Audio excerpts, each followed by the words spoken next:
Hello everyone. आज के इस वीडियो में हम बात करेंगे रिस्ट पेन यानी कलाई के दर्द के बारे में। कलाई का दर्द आमतौर पर किसी भी उम्र के लोगों में हो सकता है। ये सबसे ज़्यादा उन लोगों में देखने को मिलता है जो अपनी कलाई को ओवर यूज़ कर रहे हैं, जिनका सिर्फ काम कलाई से है, या फिर हमारी डे टू डे एक्टिविटी में हम कलाई से काम करते हैं तो हमारा कलाई पे या तो प्रेशर पड़ता है, या फिर हम लिखने का काम करते हैं, या ऐसा कोई काम जिससे हमारे कलाई का ओवर यूज हो रहा है, हमारी कलाई बार बार ऊपर नीचे मूव कर रही है, तो इस वजह से कलाई का दर्द होता है। अगर हम कुछ भी सामान उठा रहे हैं तो अगर हमारी कलाई पे जोर लग रहा है, इस वजह से भी कलाई में दर्द हो जाता है। या हम कुछ भारी सामान उठा रहे हैं, या हम कुछ चेयर या कुछ टेबल खिसका रहे हैं तो हमारी कलाई पे जोर पड़ता है, इस वजह से भी कलाई का दर्द होता है। अब कलाई का दर्द का पता करना बहुत मुश्किल है, क्योंकि कलाई सिर्फ एक जोड़ से नहीं बनती है। कलाई बहुत सारे छोटे-छोटे जोड़ों से बनती है, जिसमें छोटी-छोटी हड्डियाँ हाथों की और फोरआर्म की मिलके बनती है।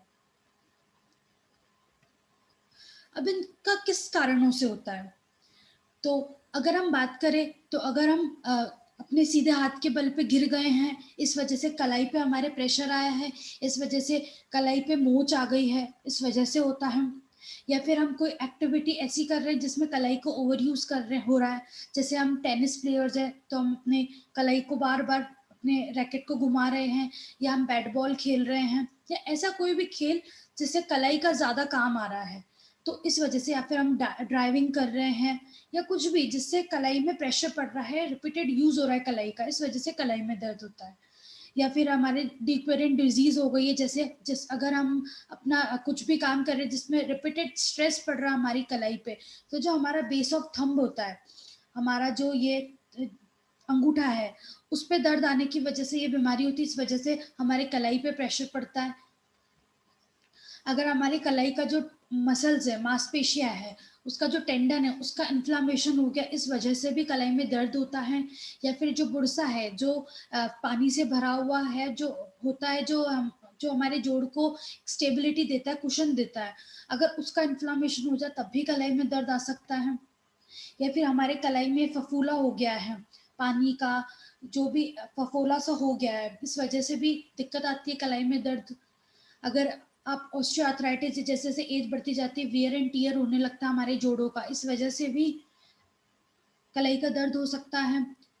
रूमेटॉइड आर्थराइटिस की दिक्कत है कि इम्यून सिस्टम अच्छा नहीं है, वीक है इम्यून सिस्टम, इस वजह से जो इम्यून, क्योंकि रूमेटॉइड आर्थराइटिस छोटे-छोटे जोड़ से शुरू होके दर्द शुरू करता है, तो इसलिए कलाई पे दर्द आना बहुत संभाविक है। तो कलाई का दर्द इस वजह से भी होता है। या फिर कार्पल टनल सिंड्रोम हो गया। कार्पल टनल होता है हमारी कलाई पे, जहाँ से मीडियन नर्व पास होती है। अगर ये मीडियन नर्व यहाँ दब जाती है, तो इस वजह से कार्पल टनल सिंड्रोम होता है, जिसमें हमारे जो रिस्ट है, हमारा जो कलाई है, उसमें बहुत ज़्यादा दर्द होता है। तो इस कार्पल टनल सिंड्रोम की वजह से भी, हमारे मीडियन नर्व के दबने की वजह से भी कलाई में दर्द हो सकता है। फिर हम बात करते हैं इनके लक्षणों के बारे में। इसमें कलाई में बहुत ज़्यादा दर्द होता है, कभी-कभी सूजन आ जाती है। जिस हिस्से में दर्द है सबसे ज़्यादा, वहाँ रेडनेस लगता है। जो हमारे जो रेंज ऑफ मोशन है हमारे कलाई का, वो पूरा नहीं हो पाता। हम जो नॉर्मल एक्टिविटी भी कर रहे हैं, कुछ सामान हम उठाने की भी कोशिश करते हैं, तब भी हमें बहुत ज़्यादा तेज़ दर्द होता है, और ये दर्द हमारे पूरे आर्म तक आने लगता है। बहुत ज़्यादा दर्द होता है, रात को जब सोते हैं, सोने में दिक्कत होती है, अपने हाथों को ना मूव कर पाते हैं, पूरा फ्लेक्सिबल नहीं, फ्लेक्सिबिलिटी बिल्कुल ख़त्म हो जाती है, और सूनापन, झंझनाहट आने लगता है हमारे उँगलियों तक।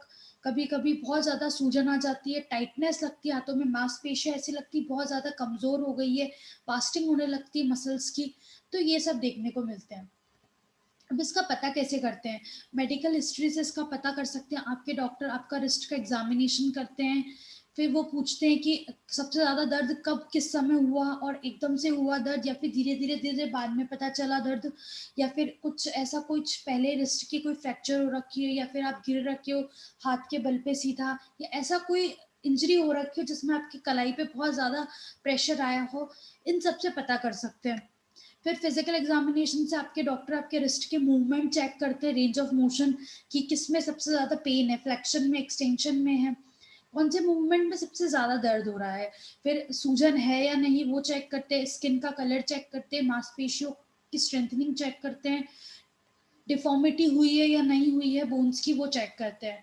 फिर न्यूरोलॉजिकल एग्जामिनेशन भी कर सकते हैं कि अगर नस के दबने की वजह से हुआ है ये दर्द, इन सब से पता कर सकते हैं। फिर एक्सरे, अल्ट्रासाउंड, एमआरआई, इनसे भी पता कर सकते हैं, ईएमजी, एनसीवी टेस्ट, इनसे भी पता किया जाता है।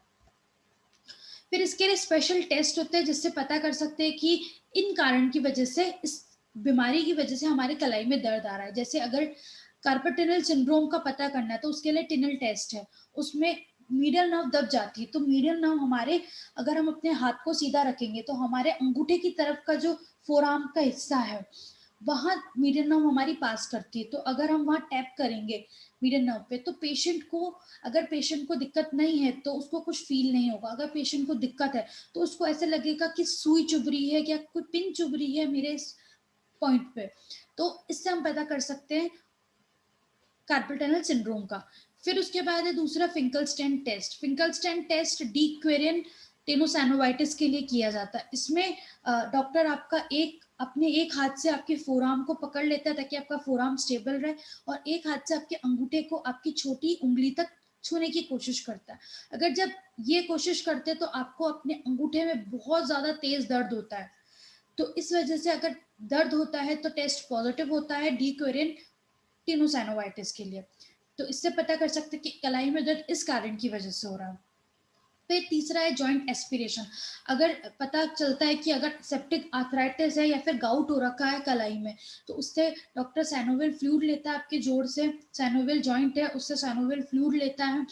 फिर उससे अगर उसका टेस्ट आता है, उसकी रिपोर्ट आती है, उसमें अगर पता चलता है कि क्रिस्टल्स है और जो WBC का काउंट है वो बहुत ज्यादा बड़ा हुआ है, तो इस वजह से भी पता कर सकते हैं। फिर एक इसमें सबसे ज्यादा रिस्क है, ये उन लोगों में सबसे ज्यादा रिस्क है जो स्पोर्ट्स, ऐसा गेम खेल रहे हैं जिसमें हाथों का ज्यादा मूवमेंट है, या फिर ऐसा कोई जिसमें हाथों का काम आ भी रहा है बहुत ज्यादा। जैसे अगर आप फुटबॉल भी खेल रहे हो बट फिर भी आपका हाथों का मूवमेंट लगातार रहता ही है, या फिर आप कोई गोल्फ खेल रहे हो, टेनिस प्लेयर हो, या ऐसे कोई एक्टिविटी जिसमें रिस्ट का ओवर यूज हो रहा है, उस वजह से भी रिस्ट में, उन लोगों में सबसे ज्यादा रिस्ट का दर्द होना, कलाई का दर्द होना कॉमन है। फिर अगर ऐसा कोई काम जो अपने डेली एक्टिविटी के आप अपने काम करते हो उस वजह से भी हो सकता है, या फिर ऐसा कोई काम जैसे नाई का काम, या फिर कंप्यूटर लैपटॉप पे काम करना लगातार अपनी कलाई से, उंगलियों को जब हम चलाते तो हमारे कलाई पे जोर पड़ता है, हमारा कलाई एक्सटेंशन में रहता है, तो इस वजह से भी दिक्कत आती है। अगर प्रेगनेंसी के टाइम पे, या डायबिटीज है, या फिर वेट बहुत ज्यादा है, रिमेटॉइड आर्थराइटिस है, गाउट है, तो इन सब के कारणों की वजह से इन लोगों में सबसे ज्यादा, अगर इन लोगों को कोई दिक्कत है तो इन पेशेंट्स को सबसे ज्यादा रिस्क होती है कलाई के दर्द में। फिर ट्रीटमेंट की बात करते हैं। अगर इंजरी हुई है, मतलब अगर लिगामेंट ही इंजर्ड हुआ है या फिर सिर्फ मोच ही आई है, तो उसमें राइस मेथड से आपको आराम मिल सकता है। उसके लिए रेस्ट करना होता है। अगर आपको आपको कलाई को थोड़े दिन तक बिल्कुल मूव नहीं करना होता है, आपको रेस्ट पे रखना होता है कलाई को। फिर उसके बाद आपको आइस करना होता है, जिस पॉइंट पे दर्द है आपके कलाई पे उस पॉइंट पे आपको बर्फ का सेक करना होता है 20 से 25 मिनट दिन में 3-4 बार, या फिर हर 3-3 घंटे बाद, 4-4 घंटे बाद। उसके बाद आपको इलास्टिक बैंडेज आता है कंप्रेशन का, वो आपको पहन के रखना है ताकि आपका जो हाथ है वो कंफर्टेबल रहे, बट इतना टाइट नहीं रखना है कि आपको सर्कुलेशन ही रुक जाए ब्लड का। एक नॉर्मल कंफर्टेबल रैप करना है। उसके बाद आपको अपने 2-3 पिलो रख के उस पर अपने हाथ को रखना है, अपने रिस्ट को रखना है, 2 पिलो रख के फिर उसके बाद आपको रिस्ट को ऊपर रखना है। तो ये राइस मेथड से आपको जल्द से जल्द आराम मिल सकता है। फिर अगर आपको बहुत ज़्यादा दिक्कत है कि आप बिल्कुल ही मूव नहीं कर पा रहे, तो आपको सपोर्टिव ब्रेसेस होते हैं, स्प्लिंट्स होते हैं, वो आपको पहनने, और थोड़े दिन आपको आराम करना, रेस्ट से बिल्कुल काम नहीं करना, कुछ छोटा सामान भी नहीं उठाना, बिल्कुल रेस्ट पे रखना अपने हाथ को। फिर मेडिकेशन की बात करते हैं। सिर्फ आपको थोड़ा बहुत दर्द है या फिर कंटिन्यू में दर्द नहीं होता तो उसके लिए आप दवाई ले सकते हैं, जैसे एनासिड्स है, ताकि आपका दर्द जो है वो कम हो, सूजन कम हो। कॉर्टिसोन है, कॉर्टिकोस्टेरॉइड्स के इंजेक्शन होते हैं, कॉर्टिसोन के इंजेक्शन देते हैं ताकि जो दर्द है वो कम हो, सूजन कम हो आपके। सर्जरी की बात करते हैं तो सर्जरी उनमें होती है जिनमें अगर फ्रैक्चर हो गया है रिस्ट का, या सिस्ट बन गया है, या फिर मीडियन नर्व या अल्ना नर्व बहुत ज़्यादा प्रेस हो गई है, तो इन सब में सर्जरी होती है, इन सब में ऑपरेशन होता है। उसके अलावा अगर आप कोई अगर आप स्पोर्ट्स में हैं तो उसके लिए आपको रिस्ट को गार्ड करके मतलब रिस्ट को सपोर्ट में रखना बहुत ज़रूरी है। ग्लव्स प्रॉपर पहनने हैं आपको, जो आपके गेम के जो ग्लव्स होते हैं वो। और जब भी आप एक्सरसाइज कर रहे, जब भी आप कोई गेम स्टार्ट कर रहे हो, उसके लिए आपको नॉर्मल बॉडी की वार्म अप के साथ साथ आपको अपने कलाई का भी नॉर्मल स्ट्रेचिंग और मूवमेंट करनी है, अपनी फ्लेक्सिबिलिटी रखनी है। फिर फिजिकल थेरेपी की हम बात करते हैं, तो फिजिकल थेरेपी के लिए एक्सरसाइजेज है, रिस्ट एक्सरसाइजेज। अगर आपको आपके डॉक्टर और थेरेपिस्ट आपको एक्सरसाइजेज एक्सप्लेन करेंगे जो आपके लिए बेस्ट होगी, क्योंकि अ, हर बीमारी का अलग अलग ट्रीटमेंट होता है उस अकॉर्डिंग। तो जनरल रिस्ट एक्सरसाइजेज मैं अभी आपको बताऊंगी। अगर आपको बहुत ज़्यादा दर्द है, सिवियर दर्द है, आप बिल्कुल मूव नहीं कर पा रहे, तो अपने कलाई को, तो उस टाइम आपको एक्सरसाइज नहीं करनी है, एक भी एक्सरसाइज नहीं करनी है। पर उस समय आपको रेस्ट करना है, जो आपको अभी बताया था राइसिंग रेस्ट राइस जो बताया था मेथड, वो आपको करना है। फिर उसके बाद आपको अपनी एक्सरसाइज स्टार्ट करनी है जैसे जैसे रिलीफ हो रहा है। उसके लिए फर्स्ट एक्सरसाइज है प्रियर स्ट्रेट। इसमें आपको दोनों हाथ ऐसे जोड़ लेने हैं, फिर अपने रिस्ट को ऊपर नीचे लेके आना है, साइड में लेके जाना है, अपनी फिंगर सारी स्ट्रेच करनी है, अपने थंब को स्ट्रेच करना है। ये आपको जितनी बार आप अगर स्टार्टिंग में 10 बार करें, फिर उसके बाद धीरे धीरे रिपीटेशंस बढ़ाने हैं। दूसरी रिस्ट फ्लेक्सर स्ट्रेच। इसमें आप ऐसे अपने हाथ सीधा रख लेंगे, फिर आप अपने दूसरे हाथ से अपने हाथ को अंदर की तरफ खींचेंगे, तो आपको आगे की तरफ फ्लेक्सर्स में स्ट्रेच फील होगा। होल्ड करेंगे आप, फिर रिलैक्स। तीसरी है रिस्ट एक्सटेंसर स्ट्रेच। इसमें आप ऐसे हाथ रखेंगे, नीचे की तरफ आपकी कलाई रहेगी, फिर आपको कलाई को अंदर की तरफ लेके आना है। होल्ड करना है किस पॉइंट तक, फिर रिलैक्स। ऐसे 10 बार करना है, दिन में 2-3 बार। फिर जैसे जैसे आपकी स्ट्रेंथनिंग हो रही है, आपका दर्द कम हो रहा है, तो आपको रिहेबिलिटेशन एक्सरसाइजेस और स्टार्ट करनी, जो रेजिस्टेंस से होगी, रेजिस्टेंस बैंड से। उसके लिए आपको है रेजिस्टेड रिस्ट एक्सटेंशन। इसमें आप चेयर पे कंफर्टेबली बैठ जाएंगे और अपना हाथ अपने फोरआर्म को अपने थाइस पे रख लेंगे। फिर आपको थेराबैंड को ऐसे अपने शूज पे बांध लेना है और दोनों एंड को पकड़ लेना है। फिर आपको रिस्ट को ऊपर की तरफ लेके आना है, रिस्ट को एक्सटेंशन में होल्ड करना है, फिर रिलैक्स। ऐसे 10 बार करना है, दिन में 2-3 बार। फिर है रजिस्टर्ड रिस्ट फ्लेक्शन। ऐसे ही आप चेयर पे कंफर्टेबली बैठ जाएंगे, अपने फोरआर्म को अपने थाइस पे रख लेंगे। फिर आपको अपने हाथों को ऐसे पकड़ते हुए, अपने थेराबैंड को पकड़ते हुए ऊपर की तरफ थेराबैंड को खींचना है, होल्ड करना है, फिर रिलैक्स। फिर रजिस्टर्ड रेडियल डेविएशन। इसमें आप ऐसे ही शूज पे आप एक एंड रख लेंगे थेराबैंड को, एक एंड आप पकड़ लेंगे, फिर आपको अंदर की तरफ लेके आना है, होल्ड करना है, फिर रिलैक्स। Registered unknown deviation. इसमें आप ऐसे ही सेम चेयर पे बैठ जाएंगे, एक एंड थेराबैंड का आपके जूतों के नीचे रहेगा और एक एंड अपने हाथ से पकड़ लेंगे और फिर बाहर की तरफ लेके आएंगे, होल्ड करेंगे, फिर रिलैक्स। Registered forearm pronation. इसमें आप वही कंफर्टेबल चेयर पे बैठ जाएंगे, अपना एक एंड थेराबैंड का अपने पैरों के नीचे दबा लेंगे और एक एंड अपने हाथ पे पकड़ लेंगे। फिर आपको अपनी रिस्ट को घुमानी है, सीधे से उल्टे घुमानी है। फिर है रेजिस्टेड सुपाइनेशन। इसमें आपको रिस्ट को अपने उल्टे से सीधा लेके आना है, होल्ड करना है, फिर relax. Wrist flexion and extension. आपको रिस्ट के नॉर्मल मूवमेंट करने हैं, रिस्ट को अंदर लेके जाना है, रिस्ट को ऊपर लेके जाना है। जैसे जैसे आपका दर्द कम होता जाता है, तो आपको शुरुआत करनी है 1/2 kg या 1 kg से, फिर धीरे धीरे अपने वेट को बढ़ाना है।